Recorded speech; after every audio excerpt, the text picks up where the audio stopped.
baarlamaanka Soomaaliya ayaa dhawaan hortagtay waxaad warbixin ka siisay guddiga madax bannaan ee doorashooyinka howlihii muddadaas ay ku soo jireen iyo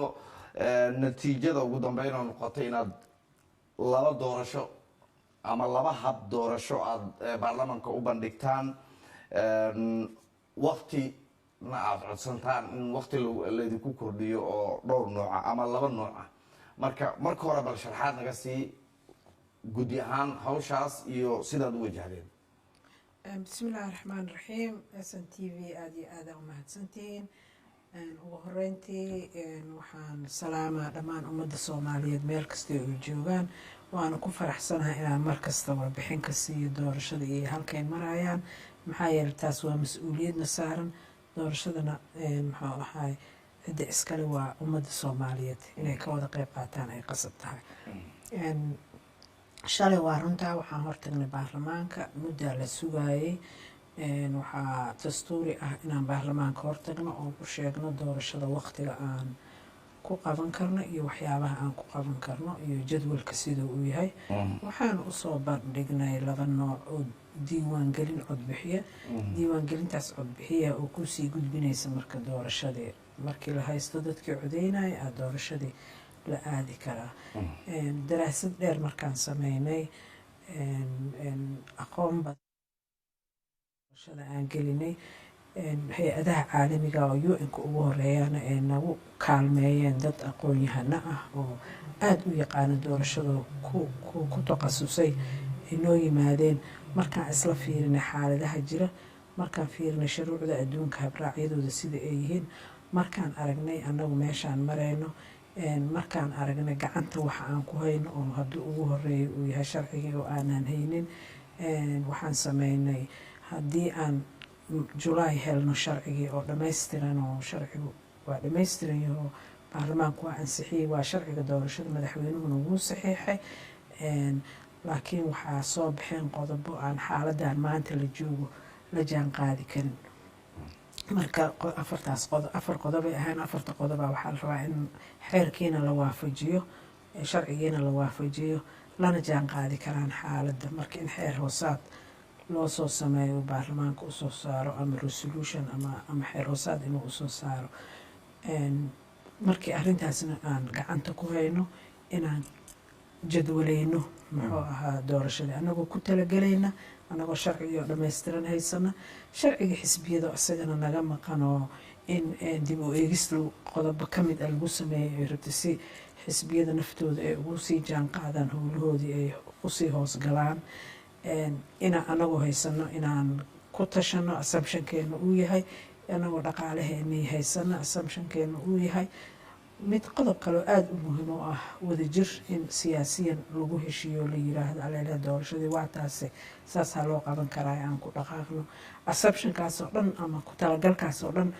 anagoo haysano July waxaan keenay sida aan u qaban karno doorashada ma aha in la iska aadayo waxay leedahay habab kala duwan waxay leedahay nidaamyo la raaco waxay leedahay waqtiyo kala duwan waa silsilad isku xiran shaqaba shaqay ku dhiibaysaa saacado maalmo bilo ilaa ay sanadka gaarto saasaa loo qabtaa. way labadan habab soo bandhigteen maxaad ku doorateen? labadaas hadab adduunka 5 nooc jirto oo diiwaan gelin shanta nooc waa kala duwan yihiin kuwa waxay ahaayeen kuwa waqti dheer hadda ka hor intaan doorasho soo bilaabatay la geli jiray marba midaa soo baxayay labadaa nooc waxaan ku fiirinay xaaladda aan ku sugannahay waqtiga aan haysano dhaqaalaha aan haysano iyo cududda shaqaale aan haysano waxaan kaloo ku fiirinay diyaar garowgeena sida uu yahay iyo heerka aan marayno waxaan kaloo ku fiirinay shuruucda dalka u degsan inuu raacayaan iyo in kaleeto mid wuu raacaa qaybna kama raacayo markii la fiiriyo farsamo ahaanta in biometric la isticmaalo midka koowaad wuu raacaa sharciga sheega oo noo tilmaama laakiin haddana wuxuu aad uga fog yahay waqtigii uu sharciga sheegayay midka hore waxaan ku qiyaasnay in uu ku darsoomi karto ilaa muxuu ahaay waxaan yidhi Agosto marka November December January February March April May June July August inuu 9 bilood zaa'ida qaadanayo midka kaleetana inuu qaadanayo ilaa 4 bilood oo zaa'ida midka dambe waxaa u qaadanay midka dambe isagana waa midka gacanta dadka lagu diiwaan gelinayo wuu ka cilada badnaan karaa laakiin asagana xaalado jira darteed waxaan u doorbidnay inuu yahay mid la qaadan karo sharciga kuma uu qorno laakiin markii waqtiga loo fiiriyo sharciga u dhow yaho waqtigiisa yar aan isniri asna sida loo qaban karaan sheegnay mid kastana waxaan sheegnay waxa ay ku fiican yihiin iyo ciladaha uu mid kasta leeyahay marka baarlamaanka go-aanka iskale doorashada waqtiga la qabanaa inay gooyaan ayaga aan u bandhignay waayahay gudoomiye dadku waxay ka dhaweeyeen doorasho qof iyo cod inaad qabataan muddo 4 sano ugu dambeysay haddaan tusaale kasoo qaadno shaqadaas inaan la qaban karin iyo in la qaban karo waqti hore ma sheegin xilligii oo gabagabaa waxaad moodaa dadku inay hadalhayn badan ka keeneen in xilligan guddigu uu kusoo beego sababtu maxay tahay waa ka xumaa in la yiraahdo guddigu xilli hore ma sheegin waxaa fiican taariikhda in dib loo raaco waxaa fiican in aad wax loo aqriyo haddii ummadda soomaaliyeed ay aad wax u aqrin lahaayeen ay wax kasta daba taagnaan lahaayeen maanta meeshaan joognaba ma aanaan joognaan maxaa jira aqoon iyo wax aqrinaaba la isku dhaafay adduunka oo isku dhaafay annaga 2017 horaanteedii waxaan diyaarinay qorshaha istiraatiijiyada shaqo ee guddiga aan diyaarinay maalintii aan soo gunaanidaynay waxaa noo furay oo aan ku wareejino oon tusinaynay istiraatiijiyada aan diyaarinay guddoomiyihii hore ee baarlamaanka mudane jawaari aan tusinay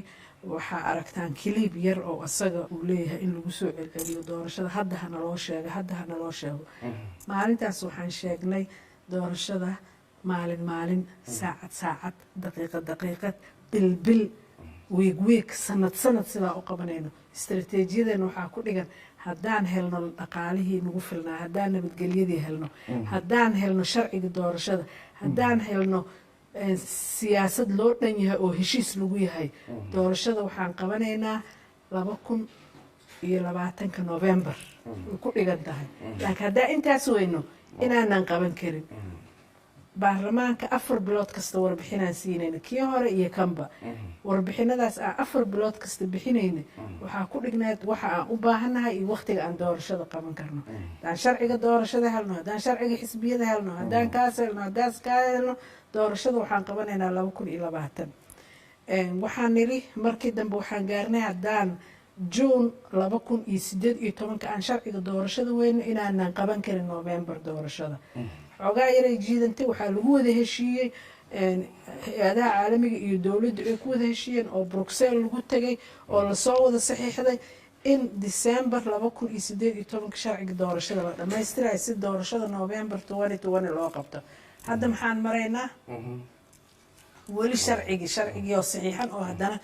qodob xeerar ka dhiman yihiin ayaala sharcigii xisbiyadana weli lama dhammaystirin dib u eegistiisii seen ku qabanaa marka doorashadii horena waa oga sii dignay shir jaraa'id kastoon qabna waa sheegnay miiskan waxaan u malaynaa dhowr jeer inaan fariisto oon ka sheegnay haddii dib loo noqdo haddii intaas la waayo doorasho lama qaban karo intaas ha la keeno marka horaa u sheegnay waayahay yaa mas-uul ka ah marka oo maxaa la yidhaha in doorashada waqtigeedu kadib dhacdo oo imkaaniyaadkaas loo baahnaa la waayo mas-uuliyaddeeda yaa qaadayo in allaale inta mas-uulka ah inay doorasho dhacdo oo ay ugu horeyso shuruucda inay soo sameeyaan baarlamaankana hay-adaha dowliga inay u keenaan shuruucda ay usoo sameeyaan xisbiyada waxaa la rabay inay ka shaqeeyaan inay xisbi ku meel gaara noqdaan hadday u suuroobi weyse inay ka hadlaan inay sheegaan meeshay uga maqan tahay ay sheegaan waxaa ahayd kulli annagoo dhan ummadda soomaaliyeed shacbiga kulli in la dabagalo in la yidhaha sharciga doorashada hala keeno sharciga xisbiyada hala keeno marka dadka oo dhan ay eedaan wada saaran tahay waaya hadda haddii waqtiga aada codsateen oo inaad shaqadan labadan habba aad ku qabanaysaan midkoodba haddii laydin ogolaado waqtigaas laydin siiyo suurtagal ma tahay doorasho qof iyo cod inay dhacdo haddii July sidaan u sheegnay nalagu helno waxa aan u baahanahay doorasho waa qaban karnaa waxaan u malaynaa nabadgelyada inaysan dhibaato ka jirin maxaa yeelay sharcigaaba wuxuu sheegaa meel allaale meeshii nabada in doorashada lagu qabto dhaqaalihii ayadana inay dhibaato ka jirto uma malaynaya oo ballanqaadyadii hay-adaha caalamigana waa laga hayaa dowladda soomaaliyeedna waa laga hayaa dowlad goboleedyada iyo shacbiga soomaaliyeedna ayagana waxaan ka sugaynaa waxa aan uga baahanahay inay nagu taageeraan ayagana in laga helo haddii intaas laysla helo doorashadu waa hadday saacad u dhacdo dib u dhacdo waqtiga aan sheegnay asna saacadu dib u dhacaya haddan kasii afeefanayna waayahay dhaqaalaha ku baxaya yaa looga baahan yahay dhaqaalaha ku baxaya doorashooyinkan waa kuu sheegay haddaan kuu sheegay waxaa looga baahan yahay hay-adaha caalamiga oo ballan qaaday waxaa looga baahan yahay 7 milyan ee dowladda soomaaliya ballan qaaday waxaan uga baahanahay dowlad goboleedyada oo muxuu ahaa ciidamadii iyo haaye oo ayagana naftooda ay dhaqaalo tahay marka intaas ummadda soomaaliyeed haddii loo baahda ay noqoto inaan u baahno inay wixii aan weydiisanay ay noola diyaar garoobaan waayahay in beesha caalamka dowladdu teed waaba garanay beesha caalamka keliya in lagu tashado guddigiinu tala aan beesha caalamka ahayn oo waqtigay doonaanna wax dib u dhigi kara ama sidii raba aan wax u bixin karin inaad ku tashataan mooye tala kale ma jirto miya haddaana is-indhatiraynin maanta soomaaliya dhaqaalaheeda meesha ugu badan ay ku tashtaan ama humanitarian ha noqoto gargaar ha noqoto ama ha noqoto kaalmo ay dowladda kaalmayso ama ha noqoto hay-adaha privateka ee soomaalida ay kaalmayso oon beesha caalamka ahayn maa jirta annagana ayagaan ka midna waayahay diyaar ma u yahay guddiga madaxa bannaan ee doorashooyinka qaranka inuu maamulo doorasho dadban haddii go-aan lagu qaato annagu saan hore u sheegnay ummadda soomaaliyeed waxa aan u nahay hay-ad adeega ah wixii naloo dhiibo oo nala faro annagoo hay-ad adeeg ah waa ku qasbannahay inaan qabano annagu sharci ma dejino adeegaa nahay wixii sharci dejintu iyo siyaasiyiintu kusoo heshiyaan ay noo keenaan waxaa waaye annaka diyaaran nahay aqoonteedaan leenahay waa naloo baray ummadda aad deynna gashatay deynaa nagu jira annaka intaasoo lacagaa nagu baxday ma aha mushaarkeena keliya waxbaridda nala baray iyo diyaarinta nala diyaariyey malaayiin doolar ku baxday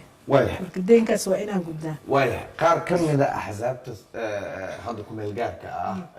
ama guddiga u diiwaan gashan ama inkastoo sharcigii axsaabta aan weli la dhamaystirin haddana warbixintaada dhaliilo badanay ka keeneen eedo badanay guddigu usoo jeediyeen in guddigu fashilmay ay sheegeen ma isu aragtaan inaad ku fashilantay waxay leediin igmaday horta hay-ad shaqaynaysa oo diyaar u ah inay shaqayso oo howl wada kuma lihi inay 100% wada saxmi doon dadku uma wadan qaadan doonaan inay 100% wada sax waxaa dhici karta annaka 100% inaan sax isla nahay oo howshii sidii aan ugu talagalnay ama sidii aan aqoonteeda u yeelanay inaan qabno laakiin dhanka kale markii laga fiiriyo waxaa dhici karta saan wax u wadno inay dad ay dhibi karto laakiin annaka guddi ahaan kuma qanacsanin kumana talagalshanin in aan nahay hay-ad ku fashilanta shaqadeeda anzi waxaan nahay hay-ad shaqadeeda guul ka gaartay si fiican u qabatay si fiican u tababaran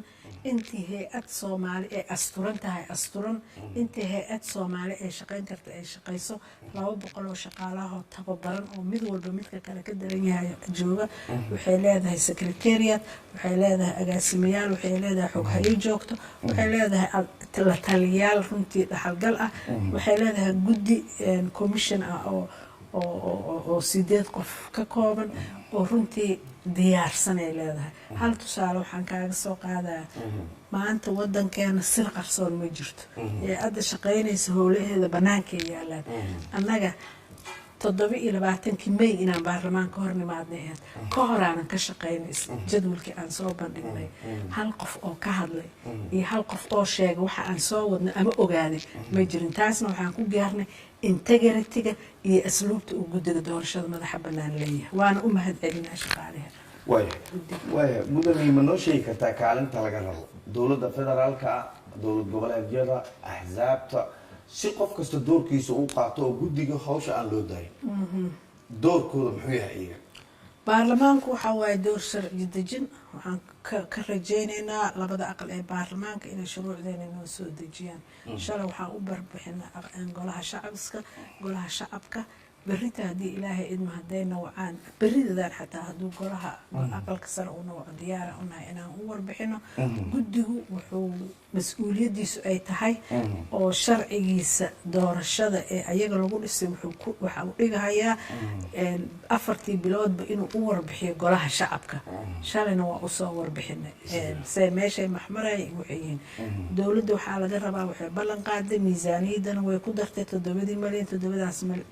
7 milyan oo lagu qaadan doono shaqaalaha ku-meel gaarka ee mushaarkooda uu yahay ayadana inay bannaanka taalo hay-adaha caalamiga waxay dhabarka u dhigteen inay doorasho Soomaaliya ka kaalmeeyaan oo ka caawiyaan si dimuqraadiyad dhab loo gaaro oo laga baxo 30 sano tallaabadii looga soo baxayay doorasho ma dhihi kare isxulashadii iyo tilmaamidii iyo wixii rabtid ku magacaabo doorashadii dadbaneed in laga gudbo waxay ballan qaadeen inay bixinayaan qarashka ku baxaya doorashada muxuu ahaa waxaa la rabaa ciidamada ama ha noqoto nationalka kuwa ama ha noqoto kuwa dowlad ayagana in ay ka shaqeeyaan nabadgelyadii doorashada ay ku dhici lahayd sharcigii axsaabta weli baarlamanku hor yaala isaga maxaa hortaagan muxuuse caqabad ah oo howlaha guddiga doorashooyinka sharciga hortaagan sharciga doorashada si u daaho kale u daahay dhowr qodobaa la rabaa isaga intaa waa la sameeyey sharci doorashaa la sameeyey waxaa meelo yaryaraa jiro ay isku khilaafsan yihiin in la iswaafajiyo waayo waxaa kaloo jira 2 qodob oo waaweyn ayagana in la fududeeyo ay tahay oo in la bedelo intaasuu jira waxaana ku faraxsanahay in oo guddiga arrimaha gudaha inuu ka shaqeynayo uu dhawaana soo dhammaystiri doono asagana mardhow uu soo dhammaystiri doono oo nala tashtay oon u gudbinay sida ay wax loo qaban karo maxaa yeelay annagaa ku shaqeynay annagaa aragnay ciladaha guddiga arkay tilmaamaan ka bixino waxaan rajeynaana in maalmaha ay xeerarkan soo baxayaan asagana inuu soo baxo sharciga xisbiyada haddii howshaan hadda aada guda gashaan oo jadwalkii wax walba ay idiin hirgalaan sidee qabtaan inaad wax u wajahdaan hadad bal tusaale ahaan codbixiyaha iyo qaabka lagu xulanayo haddaa arki lahayd buugaan bixinay sida loo shaqeynayo dhan meeshaasi ku caddahay 5 sano waxaan soo baranaynana waa waxaan howl aada u dhib yarna ma aha waa howl isdaba taala sida ugu sahlan oo ugu fudud aan ku talagelaynaa waana haysanaa muxuu ahaay kaalmo aqooneed oo muxuu ahaay hay-adaha caalamiga nooga yimaado runtii aan uga mahadcelinayna sidai arrintaa laakiin maanta Soomaaliya waxay haysataa ma aha guddiga doorashada waxay haysataa shaqaale doorasho oo carbisan oo doorasho lagu aamini kara qabana kara dowlad tababar guddigu waqti yaruu joogayaa waana tegayaa annaga waxaan ku faraxsanahay inaan abuurnay shaqaalo lagu kalsoonaan karo oo howsha qaadan karo maxaa ku xaqiijin kartaa guddoomiye dhexdhexaadnimada guddigiina dad badan baa shaki ka qaba mucaaradka ha u badnaadaan inaad dhinac tihiin ama maxaa la yiraahdaa aysan yani dadku idiin sinayn maxaa dhexdhexaadnimadiina ku caddayn kartaa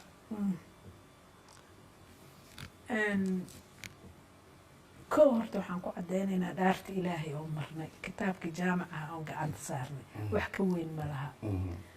waxaa kaasaan ku shaqeynaa welina integritygeena waxba iskama bedelin annaga haddaan cid gaara wax siino ama cid gaara aan u gacan bidixayno dhaarta ilaahana qabanayso anigana waxaan ahay qof ilaahay ka cabsanaya diintana aaminsan aakhirana u shaqaysanaya adduunyada keliya aan u shaqaysanayn waxaa kaloo caddaynaysa shaqada sidaan u wadno oo loo wada jeedo waxaa kaloo caddaynaysa inaanaan muxuu ahaay dad ay nala shaqeeyaan aqoon-yahana oo annaga naga baxsan oo expert ku doorashada oo nala shaqeeyaan oo nala joogo oo fiirina ayaga naftooda saan u shaqeynayna waxaa kaloo caddaynayo in albaabadeena furan yihiin in naloo yimaado in wixii naga qaldan nalala toosiyo in la arko saan u shaqeynayno in diiwaanadeena iyo registrayaasheena iyo wax kasta la fiiriyo oo naloo yimaado albaabada u furayno qof kasta xaliimo ismaaciil ibraahim guddoomiyaha guddiga doorashooyinka qarankaa tahay maanta waxaa laga yaabaa malaayiin soomaaliya inay xilligan ku daawanayaan maxaad u sheegi lahayd oo dadkaas oo rajo badan ka qaba wadankii doorashiyo maxaad u sheegi lahayd caawa oo aad dhihi lahayd guddiga aan adigu dumar ah hogaaminaysa waxaasaa looga tashto maxaa lagaaga tashanaya caawa wallaahi waxaan dhihi lahaa soomaaliya waa ujeednaa meesha ay marayso waxaan soo marnay dhibaatooyin badan maalinba maalinta kale waa nooga wanaagsan tahay insha allahu waana nooga sii wanaagsanaanaysaa tusaale aan usoo qaadano wadamada noo dariska ah meesha ay marayaan iyo meesha aan joogno meeshaay marayaanna waxay ku gaareen inay isku maamuleen si dimuqraasi ah iyo doorasho inay isku maamuleen taas waxaa waaye marka taas horta kow inaan ku dayano oon fiirino milicno geesaheena siday yihiin iyo meesha ay marayaan midda labaad waxaa waaye inaan isku kalsoonaano inaan is-aamino halku dhageyno waxaa waaye aan is-aamino aan isdoorano halku dhagaan qabnaa midda saddexaad waxaa waaye qof kasta inuu ku farxo maanta kana shaqeeyo muddo 50 sano ah inuusan codeynin codeyntuna waxaa waa xuquuq dastuurka uu ku siinayo oo qofka uu leeyahay haddii loo diidana in xuquuqdiisa lagu hor istaagay ay tahay marka in uu xaqiisi u dagaalamo uu codeeyo yuu u codeynaa qofka uu isleeyahay alleele waxbuu wadankan u qaban karaa aduu ku mathali karaa qofka uu leeyahay inuu u codeeyo taas inay noqoto muxuu ahaay madasheena waaya ugu dambeyn gudoomiye maxaad ugu baaqi lahayd xisbiyada dowladda cid walbo doorashadan hawsheeda gacan ku leh si loo guuleysto xisbiyada waxaa ugu baaqla horta waxaan u mahad celinaa 2 xisbi oo runtii aada isu diyaariyey una dhow inay si rasmiya loo diiwaan geliyo hadduu sharciga xisbiga soo baxo maxaa yeele waa inaan sharciga ku dhaqnaa runtii aada iyo aadaan ugu hambalyeynaa xisbiyada kalena waxaan leeyahay ha lagu daydo labadaas xisbi siday yeeleen oo hal issoo diyaariyo waxaan maqlayay iyadoo laleeyahay guddiga doorashadu asagaana wicin oo noo sheegin inaan isdiiwaan gelino annagu ma aha inaan sheegno sharcigaa jira xisbiyo sharcigaasaana lagu dhaqmaa oo la isku diiwaangelina marka xisbiyada waxaan kula talinaa uguna baaqaa inay sharcigaas raacaan xisbiyada kale oo nagu kalsooneen oo muxuu ahaay maanta kalsooni xumada muujiye waxaan leeyahay madaxdeena horaa tihiin tamberiyaa noqon kartiin nagu kalsoonaada cid aan idinkaga helinayna ma jirto dhexdhexaad aan nahay anaka udub dhexaadka meeshaas taagnaa inay kalsoonidaas naga qaataan waayahay aada baa mahadsantaha gudoomiye waxaa laleeyahay khadka telefoonada dad badana ku jira oo gudoomiyaha doonaya inay weydiiyaan su-aalo ku saabsan maxaa la yidhaahdaa howlaha ay bulshada u hayaan dhegeystaha khadka ku jiro halo السلام عليكم. وعليكم السلام ورحمة الله وبركاته. هلو عدك كوربات ولا لا ما حاجة؟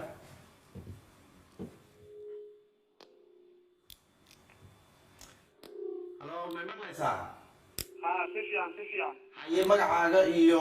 وحاربتو قدوميها قدي جمال حبنان دورشوين كقرن كان استوديها نقول سوق محل ويدين لهي. salaamay dhamaan bacda SNT iyo taasoo kale guddiga doorashooyinka madaxa banaan Mrs. Qiimo Aliniyay dhamaantii walba siin lahaa Xamiisayla magaca waliba dheeray Xasan Jeeke magaalada Baydhabo ee xarunta gobolka Baay gudoomiyaha waliba fadaysan warsada la mas'uul intii su'aalaha weydiin horta meeba kamari faday haltala oo maadaama xaaladda Soomaaliya meelo marayso ogna gudoomiyaha ayana intii hata magaalooyin 5 sano markaasay ka dhawta kun sano lama kuntu mishan kala magaalo guddigaas saasata fursad badan yahay sidii baarlamaanka horsuumana waqti dheer baan meeran ooga taasi waliba shaqo giyaasay dadka arrimo siyaasad iyo doorashooyin kala socdaan marka su'aalahan guddiga waliba weydiinahay gudoomiye magaalada dad badan gaar ahaan xisbiyada mucaaradka waliba iyo aaminsiina antii oo guddigii uusan janjeerow dhinaga xukuumadda hadda talada haysa taas maanku ku jawaaba lahaysid dadka su-aalo noocaas qaban su-aalo lamadan weydi waliba waan waliba jartay cabashaha weertii xisbiga amni cadaalad taas oo ka eedinaysay iniyo guddiga ku horsulmi iniyo u diiwaangeliyaan taasiyana sababta ka dhiidime oonan ku xujay wasaaradda ero hay-adda nabad sugidda waayahay waa fahmay waxaan rajeynayaa su-aashaas aan fahnay su-aasha koobaad oo in horey aan u weydiinay guddoomiyaha waa inaad xisbiyada kale aad maaragtay ama xukuumadda aada uga hiiliso xisbiyada mucaaradka sida hadalkaaga ku jirta haddaan qaldanayn horena guddoomiyaha inay uga jawaabtaan rajeynaa guddoomiye su-aasha kalena inaad weydiiso waan rajeynaa su-aasha kale waa fahmay haye بسم الله الرحمن الرحيم horta waa ka xumahay xamaraan ku dhashay waxaan isbidayay inaan afka mayga wax badan ka aqaano laakiin maadaama raadii iyo meel fog aa kasoo hadlaysid wax badanaa fafakanaayo waxay ku fiican tahay marka su-aasha inaad si saxa u fahamtid si aa uga jawaabtid laakiin waxaan u malaynaa inay u dhacayso laba su-aalood mid oo ah dowladda lagu xaqlinaa oo xisbiyada mucaaradka waa ka fogaatay anaku iskuma tirinayno iskumana xaqlinayno saan hore u sheegana waxaa nahay hay-ad dhexdhexaada oo u taagan haddii waxna lagu arkay oo qalad uu jiro oo wax cad lahaayo inaan nalagu xaqliyeyna waa la keeni karaa haddii la caddeeyana waxa waaye wax ceeb ah oo nagu qasbaysaba runtii markaas inaan iscasilno laakiin annaku iskuma tirino xisbiyada kalena waa aragnaa madaxda qarankana waa aragnaa labada madaxweyne hore laba madaxweyne oon jeclahay waaye labadaba waa la soo shaqeeyey guddoomiyaha iyo guddigan markii la sameynayo waxaa madaxweyne noo ahaa mudane xasan sheekh haddana anagoo joogno muxuu ahay guddi ku dhawaaqay uu sameeyey waxba kama aanaan dhiganin shaqadeynaan iska wadnay haddana waa soo dhaweyneynaa madaxweyneyaasheena inay xafiiska yimaadaan inayna arkaan inay dokumentigeena baaraan saan wax u sameyna inay sameeyaan nalana tusiyo meesha aan ku qaldanahay taasaan ka leeyahay waana isu tagnaa waana is aragnaa waana soo dhaweyneynaa midda labaad waxaan u malaynaa inaad ka hadlaysid xisbiga amniga iyo cadaaladda sharciga xisbiyada waxaa ku dhigan inuu guddigu awood u leeyahay inuu xisbiyada soo baaro inuu ka fiiriyo qodobo loo tilmaamay oo sharcigu uu tilmaamayo inaan hubino xisbigii shaki naga gala xisbigaas shakiyaa naga galay waxaana dhahnay baaridaa u dirnay uma aanaan diidin inaan diiwaan gelino diyaaraan u nahay inaan diiwaan gelino dokumentigiisii oo dhan waa haysanaa just baarida ha soo dhammaystirto ayakaan u dirnay inay boono kontooto wax la dhaho maxaa af soomaali maxaa lagu dhahaa inuu qof nadiifa yahay saas yahay ha keeno intaasaan u dirnay hanaga raali ahaadaan intaasa soo dhammeeyaan cid ka xigta oo u diidaysa in la diiwaan geliyo ma jirto waayahay aad baad mahadsan tahay guddoomiyaha guddiga madaxa bannaan ee doorashooyinka qaranka waa rajeynayaa labada su-aal in dhegeystaha baydhabo naga soo wacay uu aada uga qancay dhegeystaha khadka ku jira halo calaykum salaam haye walaal magacay meesha joogto cusmaan waxaan joogaa xamar cusmaan haye soo dhawow guddoomishada waxaa weydiinaa laba su-aal haye say sheegtay waxay dhahday waxaa la qaadan rabaa shaqaalo kala shaqeyn doona arrimaha doorashooyinka marka su-aashaan weydiinaya waa shaqaalahaas ma waxaa lagu qabiil ahaan may ku qaadan rabtaa mise qualification iyo waxay ku qaadan rabtaa aqoon su-aasha labaad raba aan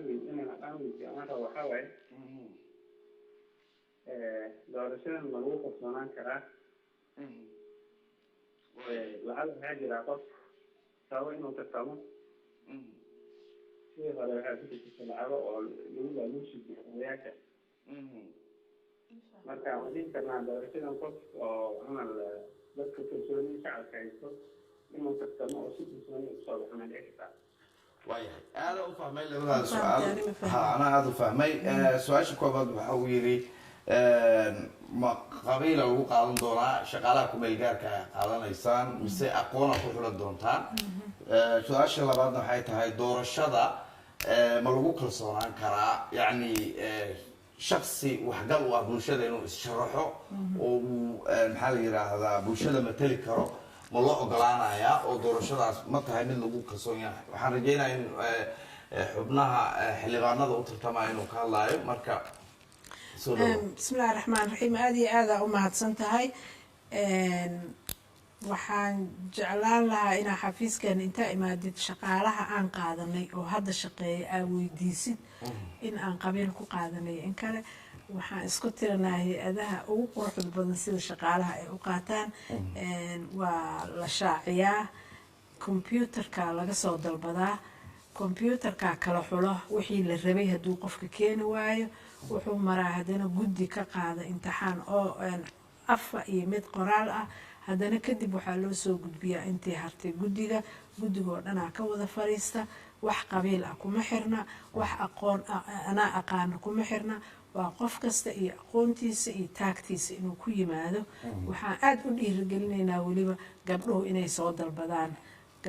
soo dalbadaan ay shaqada yimaadaan aan aada u dhiirigelinaynaa su-aasha kale oo ah muwaadinka yani doorashada xisbiyo waxaa lagu tartamaa xisbiyada keeni doona muxuu ahaa musharaxa xildhibaanka xisbiyadaa laga rabaa inay noo soo xulaan muwaadin ka gadmi kara dadkan oo dalkan iyo dadkan wax u qaban kara annaka shuruudaan ka fiirin doonaa shuruudahaasoo ah inuu u qalmo inuu musharax noqday in kale oo ku dhigan sharciga doorashooyinka ku dhiganna muxuu ahaa sharciga xisbiyada waa mahadsanta waayahay aada waa mahadsan tahay dhegeystaha kale khadka ku jira halo asalaamu calaykum haye walaal magacay meeshaa joogto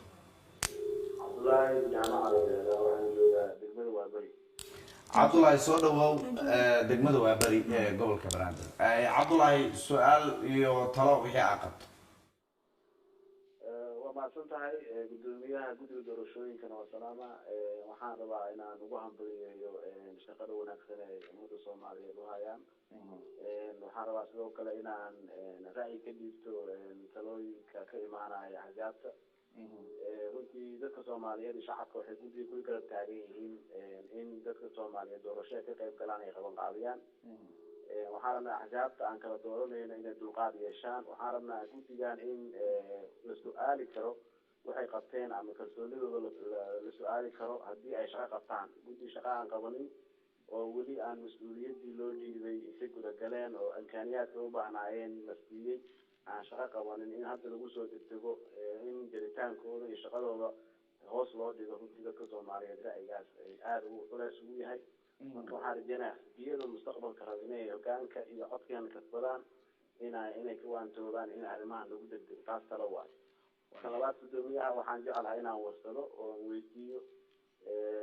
diiwaangelinta codbixiyaha ee dhawaan ay soo bandhigeen guddiga madaxa banaan oo laba nooc ahayd inay faahfaahin yar naga siiso sida waktiyadooda u kala duwan yihiin iyo sida ay ku salaysan tahay mid kasta ama sharciga doorashada ama sahlanaanta waktiga waa mahadsanta waa mahadsan tahay hal su-aal weydiiyey su-aasha ay weydiisa aada ugu mahadsan tahay taageerada buuxdo aana siisana waa kaaga mahad celinaa waxaanu kaa ballan qaadaynaa inaanan niyadda kaa jebin ee shaqada sidii loogu talagalay inaan u qabano ilaahay idankiis adinkana waxaan idinka rabnaa taageeradeena moral supportiga ah si aan shaqada hore ugu sii soconno midda kale ee wacyigelinta waan samayn doonaa hadda horta wuxuu ku jiraa website-keena haddaa gashin oo www.nic.so ah iyo muxuu ahaa haddii uu baarlamaanka kala qaato muxuu ahaa uu mid qaato ay suuro gasho inaan doorashadii qabano wacyigelin weyn aan samayn doonaa oo bulshada aan u samaynayno nooca ay ku diiwaangelinta ay ku galayaan haddii ilaahay idmo waayahay waa mahadsan tahay dhegeystaha kale khadka ku jira halo asalaamu calaykum haye magaca iyo meeshaa joogto walaal magacay waxaa dhaha cabdullaahi baa la dhahaa waxaan jooga ingiriiska cabdullaahi xagee joogtaa ingiriiska jooga u k haye ingiriiska haye cabdullaahi soo dhawow su-aal iyo talo wixii aa qabto walaal waxaan gudoomiyaha iyo waan salaamaya ma garatay iyo s n t weliyaha london si fiican haye cabdullahi hore u soco su-aashan horta marka hore hormarinayaa waa in salaamaya adiga guddoomiyaha uma garan si fiican salaamta kabacdi waxa weeye waa su-aashaan qabaa waxa weeye doorashada la filayo doorashada la filayo dadka la dooranayo Soomaaliga dad waxaa jira dhibaatadii wadanka ku dhacday ama dalka ku dhacday dad ka qayb qaatay baa jira nidaamka xisbiyada lagu dooranayo ama shakhsi ahaanba ha noqdee ma ku jirtaa arrintaas oo xujadaas ma la tixgelinayaa ama arrintaas ma ku jirtaa mase waa ha socoto wey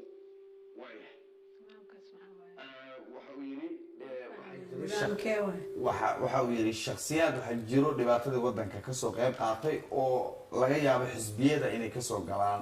marka ma jira wax diidaayo dhibaatadaas noocee waa ha ii sheego haye cabdullahi dhibaatada bal noo micnay dhibaatada shakhsiyaadkaasaa sheegayso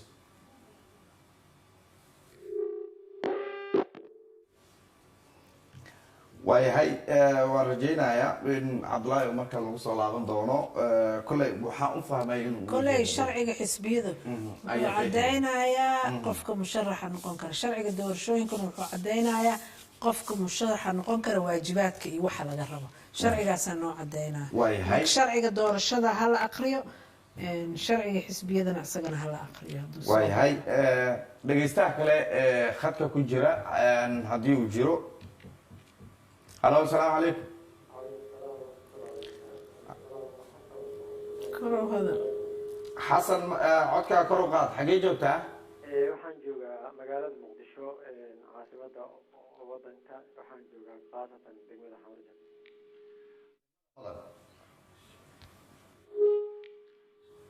haye degmada xamar jajab waaye xasan hore u soco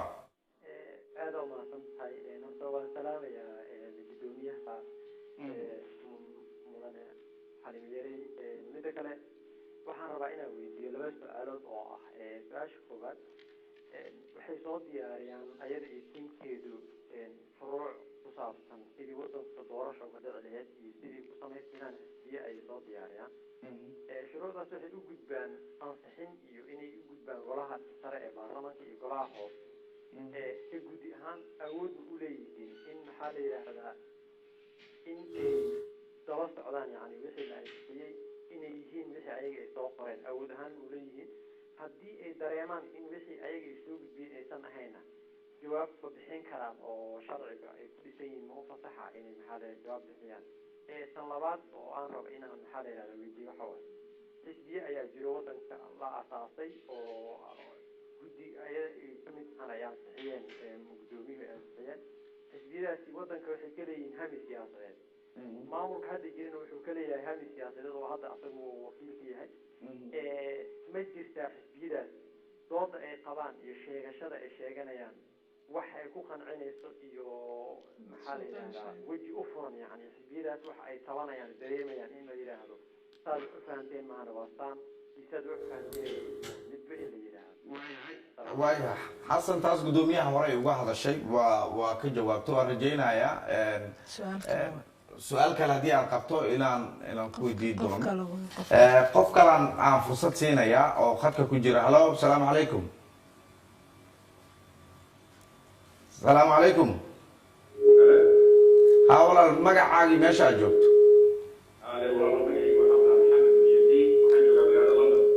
haye maxamed soo dhawow aragtidii su-aal wixii aad qabto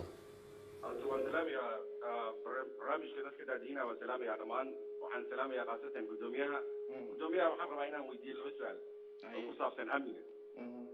doorasho markii la qabanayo wadan 30 sano burbursanaay oo amnigiisa aada u xun yahay way ka warqabtay iyadaba markay ka soo baxaysa guriga ay degan tahay dhibaatada ay ku tegayso degmo 18 degmood inaan isku dhex furneen su-aasha weydiinaa waxaa waaye sidee u qaban kartaa hal qof iyo hal cod iyadoo nafsadeeda og bulshada dhex deganeen sida aan xaq u maqalna ay degan tahay xalana dhexdeeda degan tahay oo amnigeeda ay u baqayso sidee u qaban kartaa hal qof iyo hal cod su-aashaan weydiinaya ko weydiinaya waxaa waaye maadaama guddoomiyaha uu yahay qof fiican waxaa loo baahan yahay qofka markuu yahay wadani inuu shacabkiisa runta u sheego oo shacabka la qalbin waxaan ka codsanaynaa dhibaatada jirta idoo ognahay annaga waddankeena uu rabo inuu horumar gaaro barwaaqo gaaro hal qofkii hal cod uu gaaro sida wadamada aan ku noolnahay hadda sida yurub oo kale aan ku noolnahay waxaa la rabaa qofkii iyada maraykankii ka timid way ogtahay sida loo qabto muxuu ahay doorashada waxaan ka codsanaynaa haddii ay qaban karin doorashadan waxyaalaha xaniba inay og tahay inay tv-ga timaado sida haddoo kale mee runta noo sheegta shacabka sidaan u taageerno aan taageero buuxda u siino aan dhahno waa geesiyad inayna qalado ma ahan because hadalkeeda shalay waan daawanayay waan dhegaysanaya hadalkeedao dhan wuuna iskhilaafaya hadalladeeda dhan marka maadaama ay tahay hooyo soomaaliyeed shacab soomaaliya dhibaatana ay gargaarayso mee runta u sheegta shacabka labada su-aalaan weydiinaya waayahay aada baad umahadsan tahay haye gudoomiye su-aashii hore oo ahayd haddii ilaahay kuu roon yahay say ku qancinaysaa xisbiyada mucaaradka ah horena waa u sheegay haddana waa sheegayaa annaga waxaan nahay guddi madax bannaan waxaan nahay guddi dhexdhexaad ah xafiiskeenna waa furan yahay meel kastoona lagu ballamiyo waa imaanaynaa su-aal kastoona la weydiiyo waa ka jawaabaynaa dokumentigeena isagoo cadcadaan bannaanka soo dhigaynaa wax qarsoon ma laha public waay dadkuu u furan yahay xisbiyada sharafta leh xisbiyada ku-meel gaarka ee sharafta leh xoogaa na tuhmay waxaan jecelnahay inaan tuhunka ka bixino oo aan isu nimaadno albaabadeena u furno ay arkaan sidaan wax u wadno iyo sidaan fikradahaan ku keenay su-aasha ah amniga sharciga doorashooyinka wuxuu dhigayaa doorashada sida loo qabanayo amniyan may su-aashan waxaa ka horeysay haddaa sharciga soo dejiseen annaga sharciga ma dejino sharci dejiyana ma aha guddigan waa guddi fulin sharciyada waxaa soo abuura dowladda federaalka wasaaradaheeda kala duwan madba midii qusaysa baarlamaankayna usoo gudbiyaan baarlamaankaana soo saara shuruucda madaxweynuhuna wuu soo saxiixaa markaas kadib aa guddiga loo keenaa uu ku shaqeeyaa haddii aan qalad ku aragno oo aan ku shaqayn weyno warbixinaan geynaa waxaan idhaahnaa qodobkan iyo qodobkan waa culus yahay laguma shaqayn karo si dib u eegis loogu sameeyo sida haddaba sharciga xisbiyada uu u jiro baarlamaanka oon u geyno oo dib u eegista loogu sameeyey midda amniga haddaan ka hadlo amniga muxuu ahaay haddii ilaahay kuu roya sharciga doorashooyinka waxbuu ka sheegaa waxaana wax laga dooranayaa meel allaale meeshii nabadgelyo ah oo doorashadu ay ka suurogeli karto si nabad ah waxaana la sameeyey oo la dhisay guddiga isku dhafka nabadgelyada ee doorashooyinka ee amniga mid qaranaa la sameeyey mid waxaa kusii xigo hoos u jiida dagaaho structurekiisa oo asagana samaysan yahay dowlad goboleedyada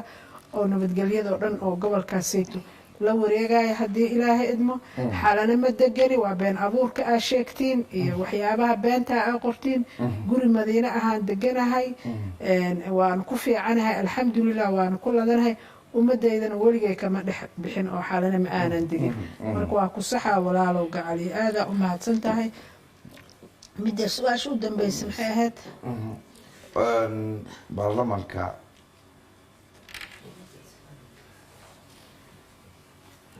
waan rajeynaa in waayahay dhegeystayaasha kale fursad siin doonaa su-aashaas kale inaan si saxa u fahmin ayaan rajeynayaa dhegeystaha khadka ku jira halo asalaamu calaykum وعليكم السلام haye walaal magaca iyo meesha aad joogto وأنا مقعد وحن جوجا مقعدة لندن وحن وكنا وأنا إسلامية أدينا فيها دوميها لبدي نبت وحن رأسي دوميها إن عم ويديو هذا سؤال عشان نحاول diiwaan gelinta dadka doorashada ka qayb galaya maxaa ugu talagasheen ummadda soomaaliyeed ee ku nool caalamka daafihiisa kala duwan sidee bay uga qayb gali karaan doorashada si fiican dadka qurbaha jooga siday uga qayb gali karaan diiwaan haddaan soo gaabiyo dadka qurbaha jooga oo soomaalida ah oo wadaniyiinta ah oo jecel inay dalkooda waxtarkiisa ka qayb qaataan oo raba inay doorashadan ka qayb galaan si qofkii wadankan u qalmay oo wax ka bedeli lahaa ay u doortaan ha isa soo dhibaano tikad ha soo goostaano ha noo yimaadaano ha doortaano waa ogtiin annaka dowlad iska tabar yaraan nahay awood badan ma lihin safaaradaha gobol ee noo jira adduunkana awoodooda waa ogsoontihiin inta ay la eg tahay iyo shaqaalahooda inta ay la eg yihiin annaga iska daaya dowlado waaweyn oo aada u waaweyn aan bannaanka looga codaynin oo dadkoodu ay yimaadaan ay codeeyaan awooddaas allahna gaarsiiyo aan ka wada shaqaynaysaan taas u gaari lahayn si ay noogu suuro gasho inaan dadkeena dibadaha jira meelaha ay joogaan ay doorasho ka galaan jid dheer waaye inaan ka wada shaqaynana waaye waayahay aad baad mahadsan tahay gudoomiyaha guddiga doorashooyinka ama gudoomiyaha guddiga madaxa bannaan ee doorashooyinka qaranka xaliimo ismaaciil ibraahim xaliimo yarey ayaa barnaamijka marti noogu ah haddii aad nagu soo biirtay barnaamijka guddiga ayaa dhegeystayaasha u furnay si ay su-aalo u weydiiyaan dhegeystaha khadka ku jira halo asalaamu calaykum وعليكم السلام ورحمة الله وبركاته. haye walaal magaca iyo meesha aad joogto magacaygu waa cabdullaahi xasan oo jooga jowhar caasimada dowladda hirshabelle. haye cabdullaahi soo dhawow magaca maxaa la yidhahdaa su-aal iyo aragti wixii aad qabto waxaan rabaa horta dhammaan waxaan islaamiyaa ummadda soomaaliyeed sidoo kale waxaan islaamiyaa gudoomiyaha guddiga doorashooyinka marwa xaliimo yarey iyo adiga waa islaamiyaa gudoomiyaha waxaan rabaa inaan weydiiyo adduunyada laba su-aal waxaan ognahay dalkeena waxaa jiro dhibaatooyin badan sidaa darteed waxay sheegeen guddiga doorashooyinka in dalka laga qaban karo doorasho qof iyo cod ah doorashadaas qofka iyo codka sidee lagu qaban karaa iyadoo dalka ay ka jirto xaalad amni siyaasad dhaqaale iyo nabadgelyo aan ognahay heerka uu marayo dalkeena su-aasha labada arab gudoomiyaha inaa weydiiya waxay tahay waxay keeneen laba qodob oo ahaa in doorashada dalka lagu qaban karo baarlamaankan ay kala xushaan waxaan ognahay qodob ka mid ah in uusan sharciga ku qornayn sharciga doorashooyinka uusan ku qornayn oo ah qodobka ay yidhaahdeen manual registration wax loo yaqaano maxaa sababay in qodob aan sharci ahayn ay keenaan waayahay waa mahadsan tahay cabdullaahi cabdullaahi aada iyo aada u mahadsan tahay su-aasha hore inaan markii hore ka jawaabaan u malaynaa sharciga doorashooyinka aa caddaynaya sida doorashada loo qabanayo amniga sida loo qabanayo meesha lagu qabanayo kaasaanu raaci doonaa haddii ilaahay yiraa isagaa na hagi doono oo na tilmaamayo sharcigana ma aha sharci aan anaga keensanay doorashadana inay dhacdo ma aha guddiga doorashada inuu gudoominayo laakiin guddiga doorashada taladii siduu wax u qabanayo keenay labada geed ee aan keenay waa runtaa labada diiwaangelin ee codbixiye mid sharciga qaybu ka tilmaamaya qaybta uu ka tilmaamana waa qaybta farsamada laakiin markii waqtiga la fiiriyo sharcigu wuu kasoo horjeedaa isaga naftiisa oo sharcigu wuxuu leeyahay 27 November 2020 waa inay doorasho dhacdaa annagana waxaan dhahnay nooca doorasho nooca diiwaangelin ee biometriga ee sharciga ku qoran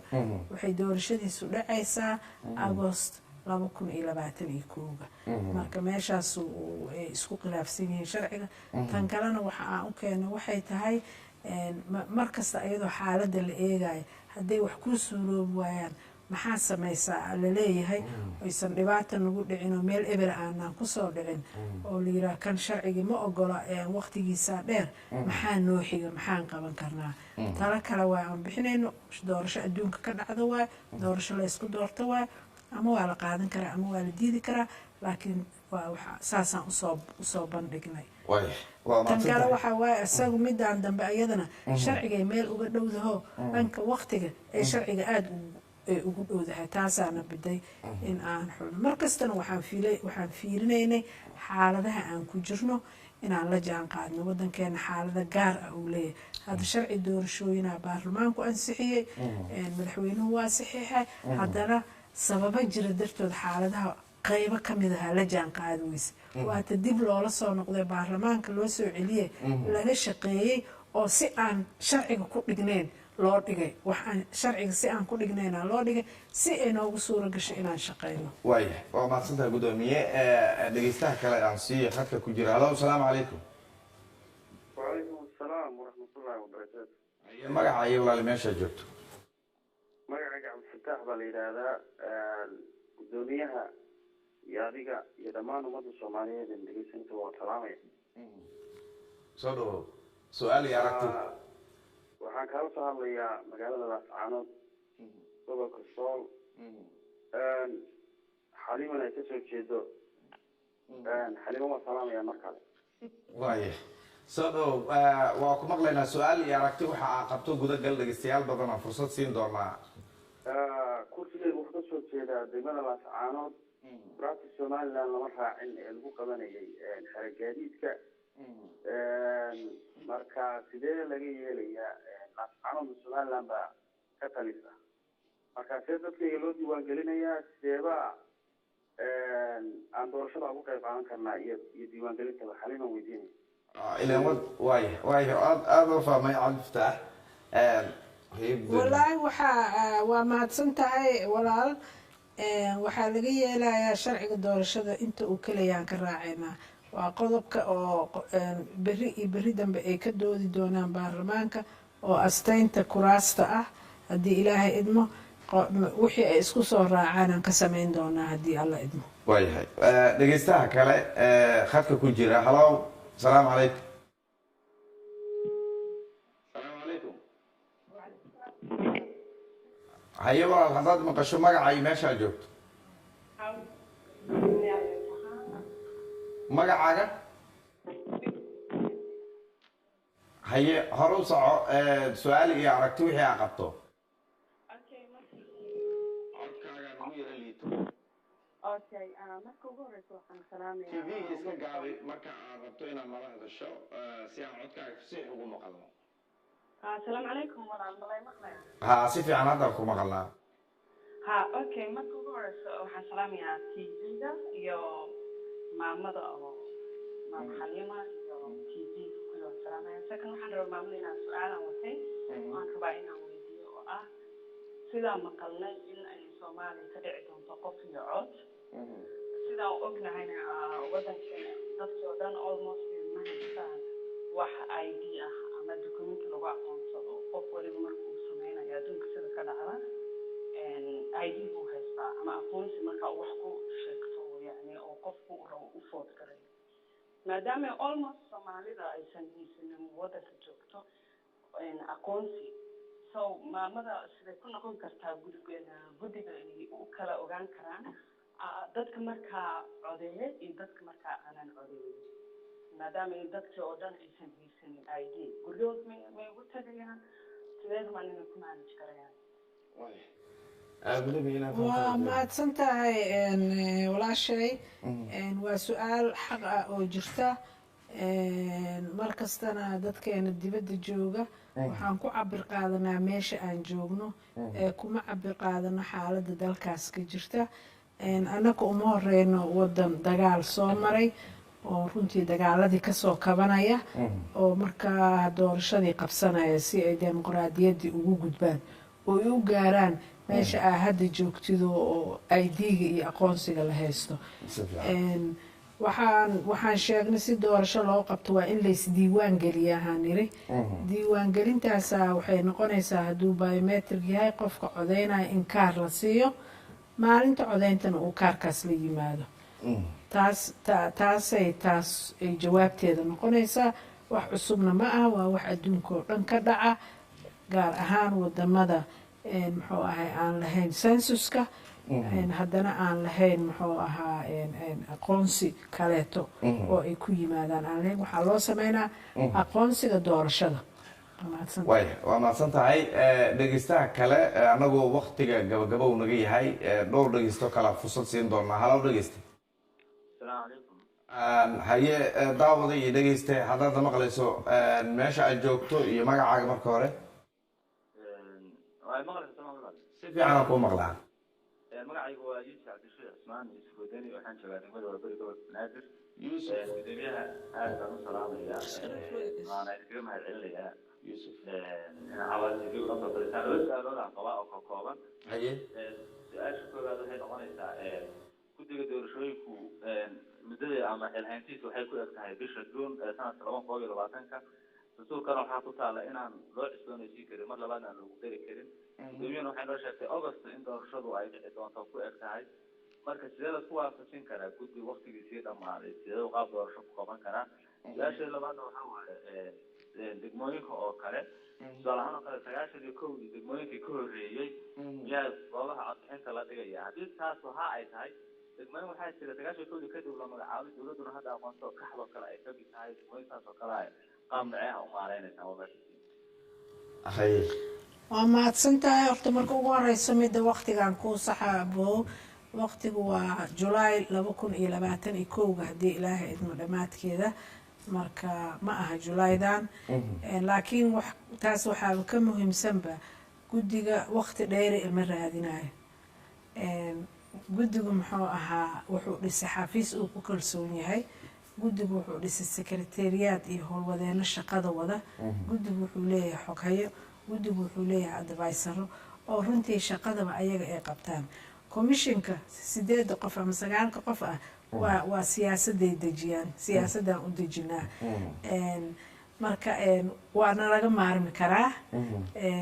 waa la soo magacaabi karaa guddi kale inta aan joogno marka maba u aragnaba inay dhibaato tahay guddiga joogidiisa iyo bixidiisa guddiga waqtigiisa hadduu dhammaysto wuxuu diyaar u yahay in guddigii kaloo bedeli lahaa uu ku wareejiyo waa mahadsantahay qof u dhashay malaha wasiirnimada looma dhalanin xildhibaannimada looma dhalanin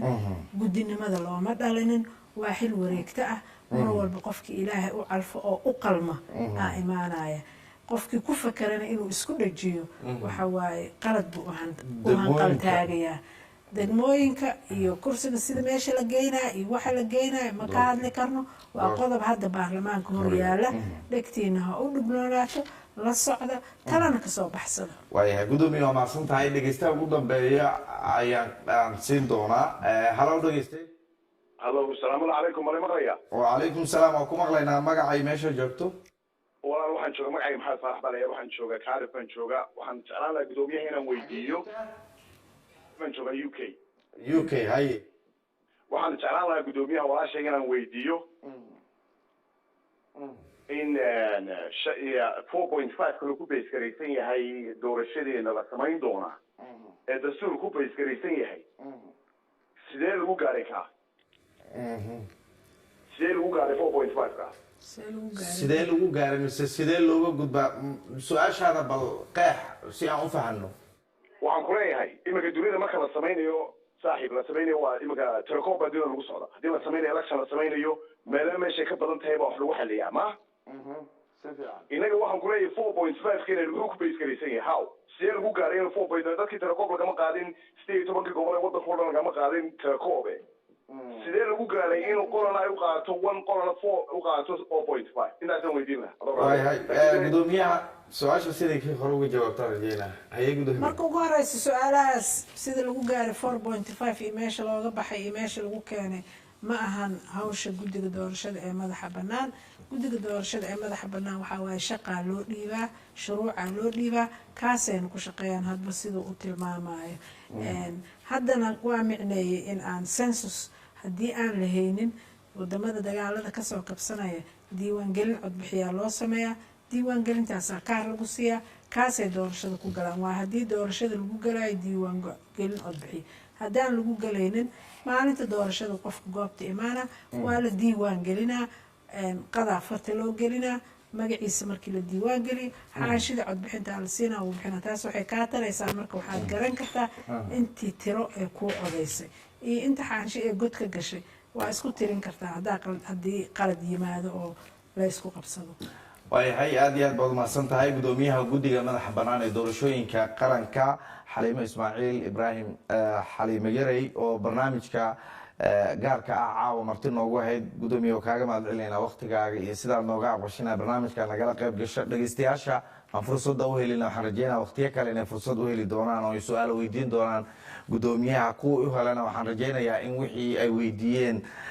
laga shaafiyey ama ay ka qanceen guud ahaan barnaamijkii intaas ayaan kusoo gabagabaynaynaa wasalaamu calaykum waraxmatullaahi wabarakaatuhu